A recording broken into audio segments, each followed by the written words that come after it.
नाम बताइए ना, किसने कहा? नाम तो बताइए। संविधान को हाथ लगाने की औकात नहीं है आपकी। औकात नहीं है, और बिल्कुल ठीक बात आप कह रही हैं कि किसी की औकात नहीं है, तो फिर दुनिया। नमस्कार मित्रों, जय हिंद, जय भारत। आज की डिबेट है कांग्रेस के मैनिफेस्टो पर, जो कांग्रेस ने 2024 के इलेक्शन के लिए जारी किया है। कांग्रेस की प्रवक्ता का कहना है ये लाइफ चेंजिंग मैनिफेस्टो है। क्या ऐसा सच में है? चलिए देखते कांग्रेस हैं। का मैनिफेस्टो अगर ध्यान से पढ़े तो वो मैनिफेस्टो है जो भारत की तस्वीर बदलने वाला जो है मैनिफेस्टो है। मैनिफेस्टो आपको अच्छा लगा?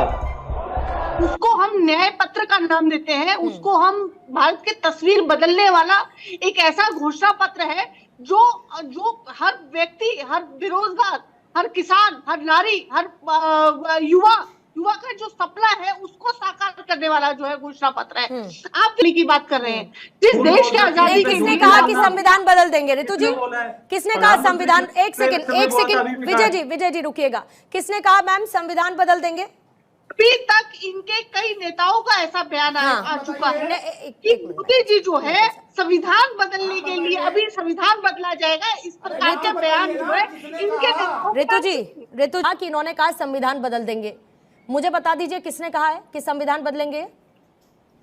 पूर्णिमा, मैं आपकी पहली बात का जवाब देती हूँ कि आपने कहा कि आपने मैनिफेस्टो ध्यान से पढ़ा है। अगर आपने मैनिफेस्टो ध्यान से पढ़ा है तो आपने ये भी पढ़ा होगा उसमें हम किसानों के न्याय की बात करते हैं, बिल्कुल पढ़ा। के न्याय की बात आपके न्याय की गारंटी मैंने पढ़ी। ठीक है। आपने मुझसे पूछा कि किसने कहा कि संविधान बदल देंगे। इनके तमाम नेताओं के ऐसे नाम बताइए ना बहन, नाम बताइए ना, किसने कहा? नाम तो बताइए। नहीं, मुझे मजाक नहीं उड़वाना। मैं कह रहा हूं रणजीत सुदेवाला ने कहा हेमा मालिनी के ऊपर अभद्र टिप्पणी की। अब आप मुझे बताइए किसने कहा संविधान बदलने के लिए भाजपा में से? ये देखिए, ये बात किसी से छुपी नहीं है। अरे छुपी वाली बात ही नहीं है। देखिए, आप राष्ट्रीय चैनल में बैठी हैं, करोड़ों लोग आपको देख रहे हैं। ये आपकी क्रेडिबिलिटी का ऋतु जी हवा-हवाई बात नहीं करते ना, आप संविधान की बात कर रही हैं। देश संविधान से चलता है और इसीलिए ये कोई हवा हवाई बात नहीं है। अगर आप इतनी बड़ी बात कह रही हैं कि इनके नेताओं ने कह दिया कि संविधान बदल देंगे, इनके नेताओं ने कह दिया संविधान बदल देंगे, तो किसने कह दिया संविधान बदल देंगे? नाम बताइए ना, नाम तो बताइए। अरे आप नाम तो बताइए। ए ने कहा, बी ने कहा, सी ने कहा, डी ने कहा, किसने कहा?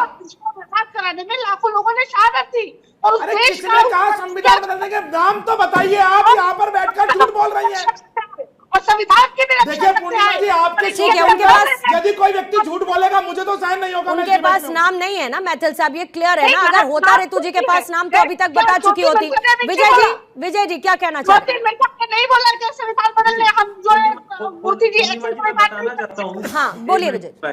पूर्णिमा जी, उनको बताना चाहता हूँ, संक्षिप्त में बताना चाहता हूँ। देश के प्रधानमंत्री सबसे बड़े पद पे बैठे हुए, उन्होंने कल ही बोला है कि संविधान को कोई हाथ नहीं लगा सकता। फिर ये टीवी पे आके ऐसी भ्रामक बातें करते हैं, तो ये अच्छा नहीं लगता। मैं विजय शर्मा जी, मैं बोल रही हूँ कि संविधान को हाथ लगाने की औकात नहीं है, अब तू गया बेटा, अब तू गया। देख तेरी औकात मैं दिखाता हूँ तुझे, देख।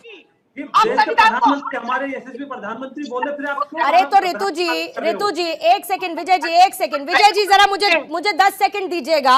अगर ऋतु जी किसी की औकात नहीं है, और बिल्कुल ठीक बात आप कह रही हैं कि किसी की औकात नहीं है, तो फिर दुनिया में जगह जगह जाकर देश भर में रैलियों में क्यों आप लोग ये परसेप्शन और नैरेटिव सेट कर रहे हैं कि बीजेपी संविधान बदल देगी, बीजेपी संविधान बदल देगी, तानाशाह हो जाएंगे मोदी, चुनाव खत्म हो जाएंगे, आगे चुनाव नहीं होंगे?